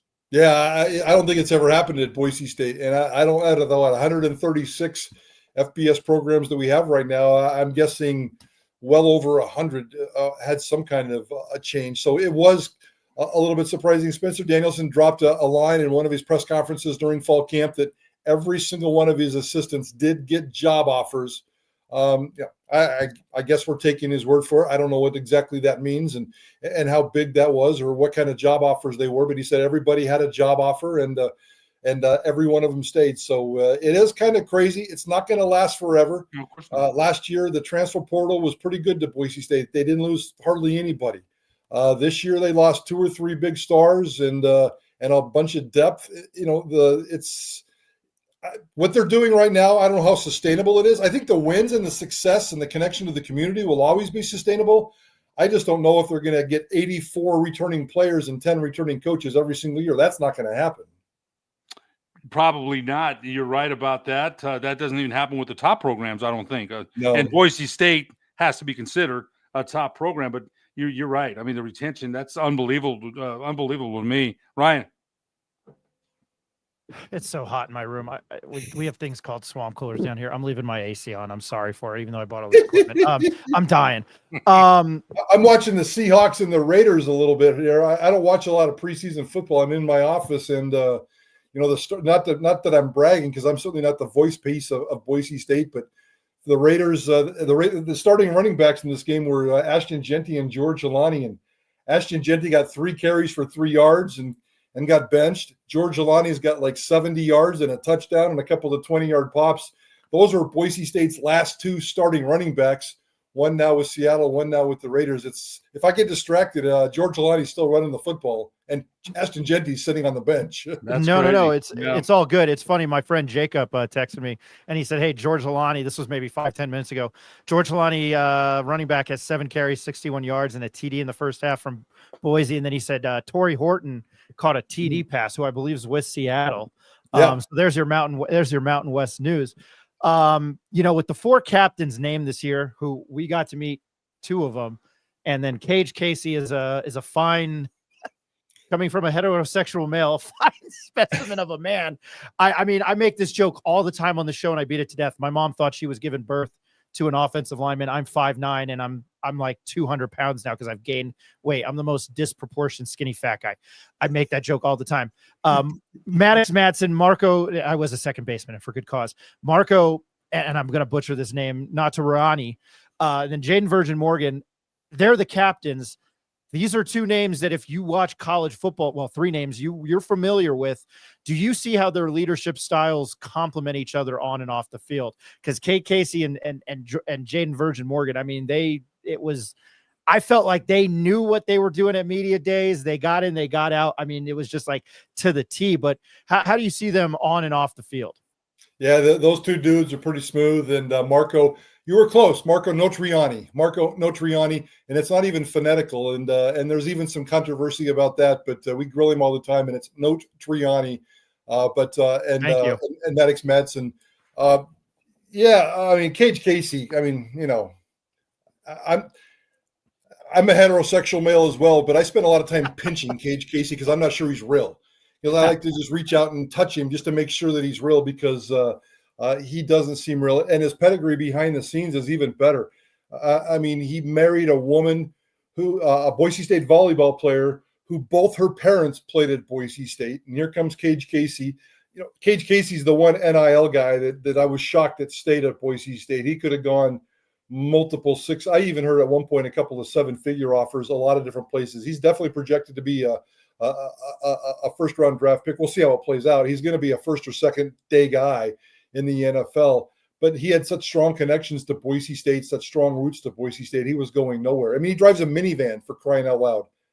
Actually, I lied. He got an NIL deal last week and traded it in for a Ford F-150. But for the first 3 years of his career here in Boise, we all gave him crap because he drove a minivan and was married to a volleyball player. But he's so smooth. But there was a time in this career where I didn't know how good he was because he was so clean and so smooth. And I had to be convinced through a couple of months worth of questions that he was one of those lathering dirt dogs that could kind of turn on the heat. You could kind of see it on the field, but not really. And you can see it now. And he's progressed, and he's a big, nasty dude, but he's just as smooth and can possibly be. And Jaden Virgin Morgan's done a great job of polishing his image, doing a great job. He came out of nowhere last year and got and became just a sack beast. And he's getting a lot of love this year. He's kind of the next Ahmed Hassanin or the next Curtis Weaver or some of these great sack leaders that have come out of Boise State. So I cannot wait to see what he's going to do this year. You know, it was really cool the last 2 years to meet Virgin Morgan and Hamed Hassanin last year. I mean, you know what, he had a sack in the preseason game with the Lions in the Hall of Fame game. I mean, that was really cool. And his background story from Egypt, that was phenomenal. Maddox Madsen is coming off, you know, a 3,000-yard season. He's voted preseason Mountain West Conference Player of the Year. No Ashton Jeanty, which I'm sure you guys talk about a lot every afternoon, but what's the next step in his development and how does he handle the spotlight? That's the question number one in Boise, Idaho, where Maddox Madsen, and you're right, 3,000 yards, preseason player of the year, led his team to a CFP last year. Doesn't get as much credit. Well, he doesn't get the credit that you would think he gets. I mean, everybody says it was Ashton Jeanty and or Dirk Cutter, who was no longer the offensive coordinator of this football team. He's still the senior offensive analyst. He's still at practice almost every day and breaking down film, but he's certainly not going to be scheming. There's a brand new offensive coordinator in Nate Potter, a local kid here who dabbled in the NFL as an offensive lineman. So for Maddox Madsen, the story number one that we talk about more than anything else on our radio show is Maddox Madsen has to win over the fan base. And this goes all the way back to last year when Maddox Madsen beat out Malachi Nelson. The hardcore fans wanted the 5-star from USC because that's Mr. Sexy. You know, he's got the NFL build, the NFL body, the 5-star pedigree. And here comes Maddox Madsen, 5'8", 5'9", 5'10", curly little blonde kid from Utah. And it was kind of squatty with big baseball legs. And, you know, everybody's like, what the heck's going on here? And he won the job and hasn't looked back. And Malachi can't even win a job at UTEP right now. But the people in Boise still aren't on board completely. I think it's changed a little bit. But Maddox Madsen's going to have to do it the entire season this year on his own. When I say on his own, without Dirk Cutter and without Ashton Jeanty. He's got a really good running back stable. He's got a really good offensive line. Again, he's got a rookie offensive coordinator and a play caller. We'll see how that plays out. The emphasis this offseason for Maddox Madsen is to go deep with the pass and throw the deep ball. And they've been working on that a lot this offseason. I thought they would work on it more in fall camp. We're allowed to go to every play, every second, every snap of fall camp. We're only allowed to report on certain things as embargoed periods, but throwing the ball deep has not been an emphasis for me in fall camp. They had a close scrimmage today that we did not get to see, and apparently he was fantastic in that, according to Spencer Danielson in his press conference. But Maddox Madsen has a lot to prove. He doesn't check any boxes other than he's a leader, he's a winner, and he did it last year, but now he's going to have to do it again. Sounds like a lot of pressure there at that position. And, reminds me of Robo quarterback Marinovich back in the day for USC. You know, played a little bit for the Raiders and had some early success, but he was that Robo QB guy. His dad had developed him, and then things just went downhill, man. Yeah. Sometimes, you know, you can look at a guy and they pass the eye test, and then sometimes it doesn't work out, man. You know, yeah. But, you mentioned Ashton Jeanty and what a great season he had last year, and he's going to find his way in the Raiders are, he's a high draft pick. They expect big things. He'll find his way. You know, it's a first game, and defenses are certainly not going to give him running lanes. They're going to pound on him. But Sire Gaines has drawn attention for his intensity and upside. What's the buzz around his role in the offense, especially with early camp reports of soft tissue issues? Yeah, Spencer Danielson had his camp press conference the Thursday before they opened camp the following Monday and said Sire Gaines is 100% go. I mean, this goes back to last year where there was some teasing and some hints from the coaching staff. If Boise State was going to win the Mountain West title game, he might be ready for a bowl game. Well, they got to the bowl game and it didn't happen. Well, if they beat Penn State, he might be ready for the next round. We got those straight from the coaches. Yeah, and off-season conditioning, he might be ready for spring. No, they completely shut him down. The Thursday before fall camp, 100% go, ready to go, chomping at the bit. He looks great. He had this most beautiful offseason. We show up for the first day of fall camp on that Monday, and no Sire Gaines. And no Sire Gaines on day 2 or 3 as well. We finally got Boise State to admit that there was some soft tissue issue. He had a weight room incident about 10 days before fall camp opened. So there is a little bit of a red flag there. The ankle injury last year that sidelined him for 10 months was legit. That snapped that sucker in half. It was a high ankle sprain, and he had some surgery. and the recovery was smart and careful. But the rest of his body, let's see how it goes. And there's a lot of pressure on Sire Gaines. They finally let him do an interview the other day. He sounded great. He finally showed up to camp. He looked pretty dang good. He's up to 225. He's 6 foot. He's explosive. He's fast, and he's pretty hungry. We'll see how he goes. We'll see how his body takes up. And I saw, earlier in your show, you guys talking about Malik Sherrod. That's one of my new favorite players, man. And sorry to Fresno State fans, but I'm digging that guy, and we got to meet him. And I just filed a column for Bronco Nation News on this yin and yang between Sire Gaines and Malik Sherrod. And they're on a mission, and they're on a mission in different ways, in their own separate ways, because they're completely different people. But I think they can be close to as productive. I think they can be 80% of productive is what Ashton Jenny was. It's just going to take two of them. Yeah, then Ashton Jenty, wow. But you're right. You got your running back room is full. When you have two running backs like that, but what you mentioned about Sire Gaines, there's got to be a little concern. There has to be. And again, he's got the talent. You mentioned that. There's the old saying, you can't make the club in the tub, man. And, Yep. but we wish him well. I think he'll be back out there when he's out there. But man, you mentioned the eyes that are on him. Every single twitch, every formation, everything he does, like, is he okay? Right? You got 20,000 doctors looking at him. Yep. Jaden Virgin Morgan led the team in sacks last year and returns as captain.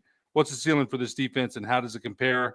And it's a fair question, man, to past Boise State units. When I was looking at, Cowboys. I'm a big Cowboy fan. DeMarcus Lawrence, Orlando Scandrick. Crawford, Tyrone Crawford. Yep. Wolf Hunter. Yes. So how does this unit, and Mike, you got a lot of things to compare it to, man. I mean, this is 26 years of a winning program, but how does this unit compare to last year's unit?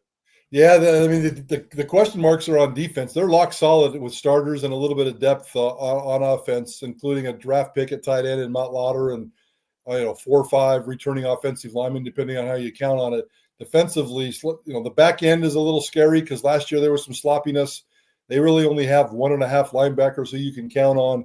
But the biggest issue, as you're asking, is the defensive line. And Ahmed Hassanin is now with the Detroit Lions. That doesn't help. Jaden Virgin Morgan. On the opposite side is Max Stiege. Max Stiege is a German kid who's got a lot of growth and a lot of ceiling, but just really hasn't done it and has never really had to be wide receiver one, not wide receiver one, I guess D end one.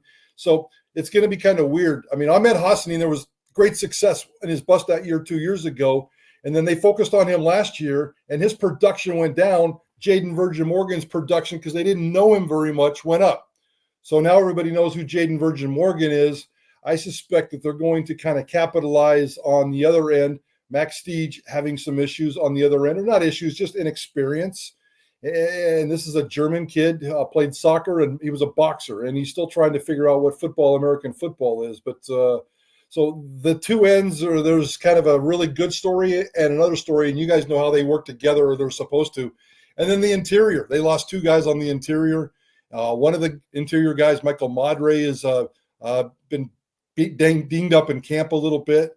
And Braxton Feely was a good player. He left the team. He came back and rejoined the team. So he's kind of back in that fold right now after kind of getting the trust of the teammates back. Very, very little depth behind those 4 guys. They're trying to develop like a hockey line, 4 lines, at least 3 to 4 lines of hockey line rotations along the D front. And right now, I'm not even sure they have one. Ryan. Yeah, I'm going to be a homer here. I was telling this to Gabe Lopez, who was with you, and he was there with UNM, and he was like, he mentioned the Eagles, winning the way they won the Super Bowl, and that's how I thought, Boise State was good last year. And I was like, look, I watched 2 mediocre offenses with a fantastic defense line and a mediocre secondary win 2 Super Bowls, and they beat Tom Brady twice. So I'm a big, going back to that joke about the offensive line, I'm a big defensive line guy. So to meet him and see his production from last year, and I think what Ahmad Hassanin did, what he did and made his name there, I'm excited to watch his career. But I think that was interesting what you said, and it seems like a cycle there. One guy breaks out, comes back next year, and then they're looking at him, or he's a focal point. Boise State, and every year they've been in the Mountain West. They've been voted number one. And it was even 5 or 6 years before that in the WAC. The last time they weren't voted number one in the conference was the Hawaii Sugar Bowl year of 2006, 2007? Yeah. 2007, yeah. They were preseason number one that year, Hawaii was. And every year since then, WAC or Mountain West, Boise State's been voted number one. It's kind of weird. It's a fun story to cover, but it's kind of weird. They did it again this year. They received 35 of the 39 first place votes in that media poll. And I think it's the coaches poll. Is this the most confident preseason you've seen from the media with the 35 of the 39?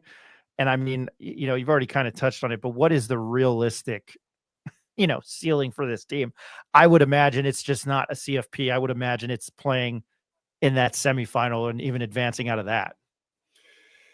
Yeah, I mean, in terms of the dominance of the poll, I would imagine maybe back in the Kellen Moore days, they may have had some unanimous first place votes. I'm not sure. I mean, 35 out of 39 is still a pretty big number. And yeah, the confidence is high. And Boise State's good. And they did return a lot of players and all their coaches. And there's a lot of things that really sets up for them to go on a nice run. I think it was also an indication of the conference right now. And a couple of teams are going to emerge, and there's going to be some surprises. But it's not like the Mountain West right now in its sad final years is this bastion of great strength. So I think they probably took a little bit of advantage of that. We'll see how it plays out.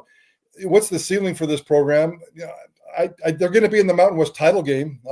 I'm not being a homer. I can easily predict that. I think, if they finish third in this conference, that would be a major shocker. The schedule sets up pretty nice, although their opener is at Air Force, and that's going to be always pesky. And there's a couple of road games in there that are going to be pesky. And even though they're favored, there's no givens. I suspect that they're going to lose at least 2 games, maybe 3.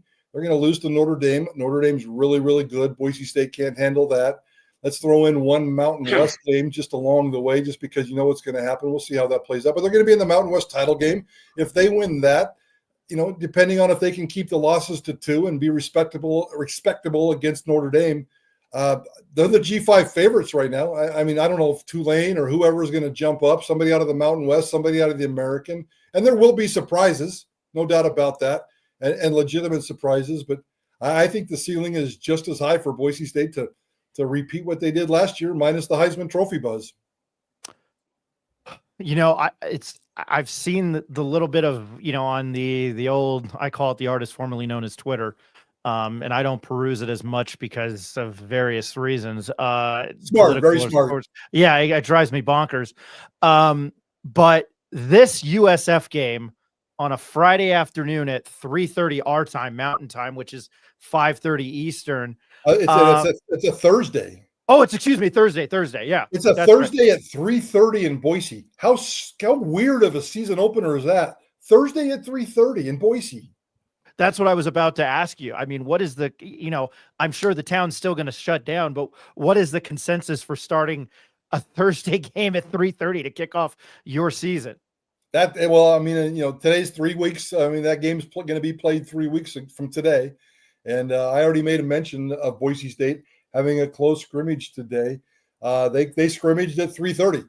And they went through their first scrimmage, practice number 9 of fall camp, and scrimmage number 1. And they completely simulated game type conditions on the exact same day 3 weeks before they're going to happen. So they're working on that. They got some inferno practices coming up where they turn their indoor into do a water heater cooler with heaters and water and all kinds of stuff. And they do a couple of that to get ready for the humidity. Boise State's played a weird amount of games in the South lately. Season openers, Florida State with a couple of years ago, Central Florida a couple of years ago. I think there was even there's obviously some Georgia stuff in there from way back in the day. Boise State, for the most part, handled those games pretty well. Boise State on paper right now is probably a better football team than USF. There's some things coming out of USF, and right now it's really hard to get some information out of USF. That's not a program that's been covered very, very well. And I know one of their beat writers is not he's got some personal stuff he's dealing with, and he's not really at camp. So there's not a ton of information. Byron Brown is wide receiver, Golesh and some of these guys, the coach, they've put together a nice team. And there are people in Boise with some false optimism that this is a cakewalk. It's not. I think Vegas has it. Boise is an 8 or 9 point favorite. I suspect Boise wins this game, kind of like they beat Georgia Southern last year. There's another one in the South. That's where they opened up the season. That's where you guys all heard of Ashton Genty for the first time, popping off those runs against Georgia Southern. And if I remember right, it was like 55-49. And at one point with 6 minutes to go, Georgia Southern was winning that game. It was wild.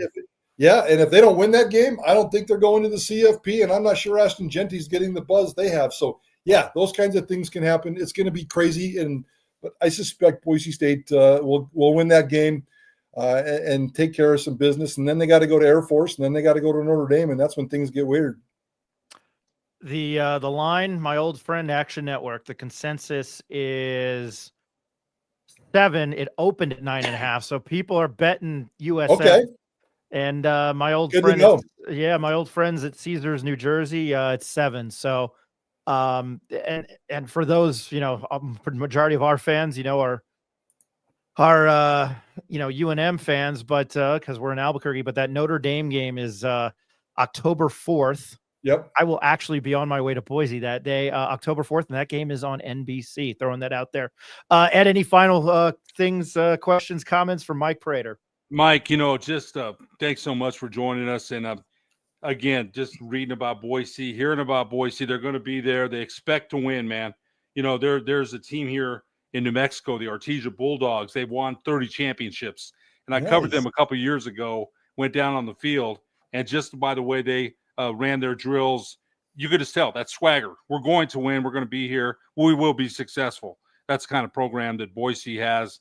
And, and the leaders, you mentioned the leaders, the players that they've had, and there's been a lot of them that have gone to the pros, and 26 straight years of being in a bowl game, I think pretty much says it all. So you're right. All those expectations, they will be in the championship game. They expect to have success. We will win. That's the way it is. So I really appreciate the I can't wait to see who they play or how the season plays out. I don't know if you guys have a hard out. Can I ask you guys a question? Go right ahead. I'm not afraid to admit, and I'll suck up to your fan base a little bit here, but there isn't a human being on this planet that I have to work with that I love more than Jason Eck. Jason Eck did a weekly show for our radio station for over a year. And half of those, well, maybe a third of those were in studio as he made the effort to come down from Moscow to Boise, which isn't easy. Spent a lot of time in a very small studio with that dude. And like him, I'm 6'4" and 245 pounds. I'm a big old fat guy. And I love that man. And I love what he did to the University of Idaho. When I first moved to Idaho from California, I covered the Vandals for 4 years back in the John L. Smith, Doug Nussmeier days, and they were winning championships like Boise State wins championships. So I got this little soft spot for Idaho, which went on to 20 years of just sucking. And then here comes Jason Eck, not only bringing wins back into it, but bringing fun and real life and just a cool attitude. And I'm afraid to admit that when I saw him at media days, and I think he was embarrassed, I gave him a big hug because I miss the big old fat guy, and I loved his face and I loved his smile and I miss his voice. You got to tell me that, nothing's going to happen this year. He's got a big building process coming up, but you got to tell me he's going to turn this thing around fast, and Lobo football is going to be pretty damn good down the road. I would imagine, Ed, I'll let you take that one because I think that means probably a lot to our listeners. I've been a fan since 70 of Lobo football, Lobo basketball, and I think in Ryan and I talk about it all the time. They had a good product here with Rocky Long. They did. That stadium did have 44,000 when he was here. I was there for it, man. I was there. And so, I don't know why Paul Krebs wanted to change that. And since then, Mike Loxley was a disaster. Bob Davey had 2 winning seasons. And the fans, they 22,000. They still really didn't come out. Yeah. I thought Danny Gonzalez did a good job here. They chose not to give an extra year. Bronco Mendenhall on the cusp of a bowl game. But we love Coach Eck. I don't think he's a great guy. We're not doubting that. They had mentioned the other day, Coach Chote of Nevada says he's very good. What? I'm sorry, how do you say it? Jeff Choate. Jeff Choate. Yep. Jeff Choate said he's very good with formations. Very good with that Coach Eck is. So I think there's a lot of things. I think the running back room, we talked about it, is strong. The quarterback we're not sure about. Jack Lane is, he's one of his guys, was on a pitch count during the spring. We're not sure about that. The cornerbacks are a question mark. Can they get pressure with their front four without having to blitz? They did bring in some guys. But, I'm telling you, Mike, it's just the truth. Lobo football is found it very difficult to find a solid footing here since Rocky left. Yeah. Now, I'm hoping it happens. Of course, I love the Lobos, man. I'm an unabashed Lobo fan. But that stadium needs a lot of work, man. A lot of work.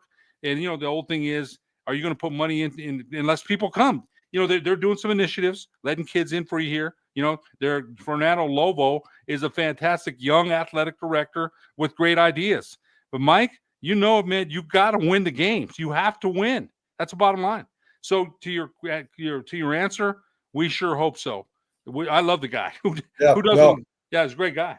I hope so too. I will make this prediction. I think it's going to be a little bit of a rough year this year, and I know he comes up to the blue, and I cannot wait to see that dude on the blue. That's going to be a lot of fun, and I hope that's a fun game. And I hope by the end of this year they look like they're a better football team. I think that's the only expectation you can have in New Mexico. But I will make this one prediction. He's a loyal dude, and he's a good dude, and he's a grounded dude. And yeah, I'm a fan. But when he leaves, his last season at New Mexico will be a winning season. I'm not going to sit here and say that in 3 or 4 years he's turned him around and he doesn't go to a bigger job. But he will leave that football program with a winning season.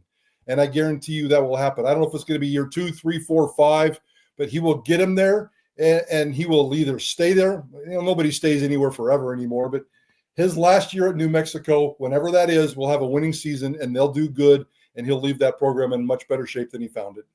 I think Lobo fan is happy to hear him. I love him. And not to keep you any longer, I look at the schedule: at Michigan, at UCLA, at Boise, at UNLV, at San Jose. They got to go to Air Force. It's insane. His name is Mike Prater. You can catch him as a columnist on Bronco Nation News, and he is the co-host of Prater and the Ball Game on KTIK 95.3, The Ticket in Boise, Idaho. And then he's the host of the official Boise State postgame show. Mike, thank you for spending 40 minutes with us tonight. It was much appreciated. I will be in contact. I appreciate you guys having me. I appreciate you guys putting up with me, and enjoy the show. Enjoy the setup. I was impressed with your setup at Media Days in Las Vegas, and you guys are fun. So let's do it again. Mike, we'll be in touch, and I'll see you in Boise. Take care. Thanks, guys. Mike. Safe travels. All right, that was Mike Prater from Bronco Nation News, and then he's a host on their ESPN radio affiliate up there in Boise. Comments really quickly. John Romero, Kochek will someday be the next head coach of the USC Trojans. Mark my word. That's very specific on that one. And we'll be in the Big 12 by then, and he'll stay. Yeah, that's a big thing. John Romero. John, I hope you're well. All the experts predict San Jose State will be in the Mountain West Championship game. UNLV seems to be the only team that can upset them coming to fruition. Ed Nunez, Kurt Warner played for the Rams. Cardinals, please don't degrade him and state he played for the Giants as well. Perhaps I misunderstood you. I don't know if that's a joke, but I saw Kurt Warner start for the Giants at Sun Devil Stadium. Yes, he did. Yep, not football related. Sorry, Ronnie. Ed the Pro, Eric Markham, John Romero, Jeff Judkins, great Utah basketball, great with the team. Danny Brands was on that team. Brains. Yeah. And Jerry Prim coached. They were awesome. Keno, how you doing, man? I'm a Denver Bronco fan. I remember the first official draft I watched. Mike Shannon took a tackle out of Boise State named Ryan Claddy. I remember that name too. Oh, yeah, he was good. Do you mean the Donkos? I predict Boise State finishes 4th. I think teams are more competitive this season. Northern Illinois beat ND last year. That's a valid point. Keno, I read that when when Mike was talking. Eric Markham, thanks. Mike, great interview. Good job, Brian and Ed. We love Coach Eck too. Well said. Easy with the fats remarks. He's a husky, big bone. He's Eric Cartman. He's big boned. I don't know. I think X got a pretty good sense of humor. You could ask him if he's fat or big boned, and he would probably make the big boned reference. That's a South Park joke. Ed Cartman always says his mom tells him he's big boned. Ashton Genty, 3 carries for -1 yard. 1 yard. That's not good. I mean, it's a preseason game. And to quote the original Happy Gilmore, green jacket, gold jacket, who gives a shit? Raheem Mostert's a Raider. I did not know that. Yeah, Ashton Genty, 3 carries, -1 yard tonight. Ronnie Chavez, ND overlooked Northern Illinois because Northern Illinois, I think, finished with a losing record. Yeah, they did. I think they finished 5-7. Marcus Freeman called the Northern Illinois head coach last year and asked them how, I forgot his name, NIU head football coach. He called Thomas Hammock, called him and asked him how they beat him. And Thomas Hammock helped him out, and they got to the title game. Nobody was beating Ohio State. Ohio State, once they lost to Michigan, I put money on it. They play Michigan again, they probably smoke them. Ed, thank you for joining me tonight. I know it was a long show.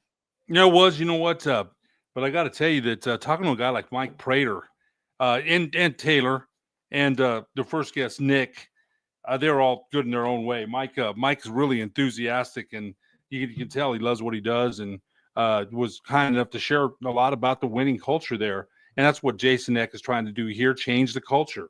And, you said it yourself, the schedule's tough. They've got Michigan. They've got UCLA, the third game. They've got San Jose State. They've got UNLV.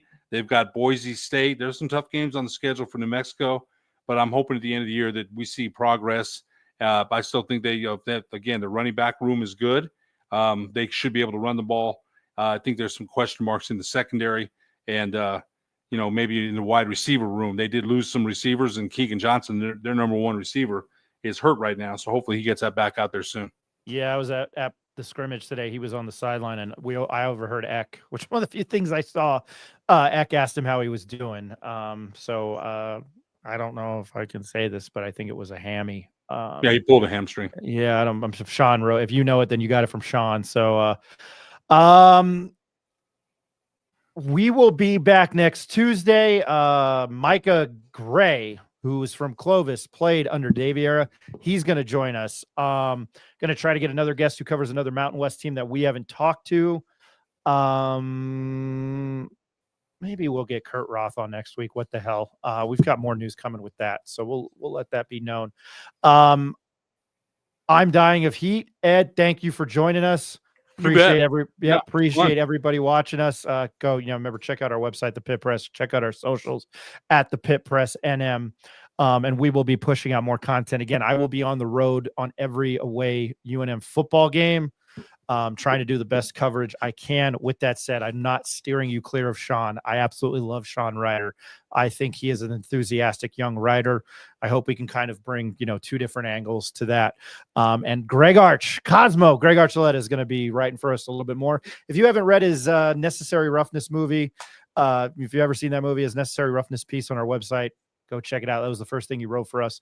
But yeah, thanks to everybody who chimed in tonight. Nick Urias, Taylor Martinez, Mike Prater, Ed Nunez, Eric Malton, Jacob Neff, Nick Nunez. My name's Ryan Sporey. This was the Pit Press Live.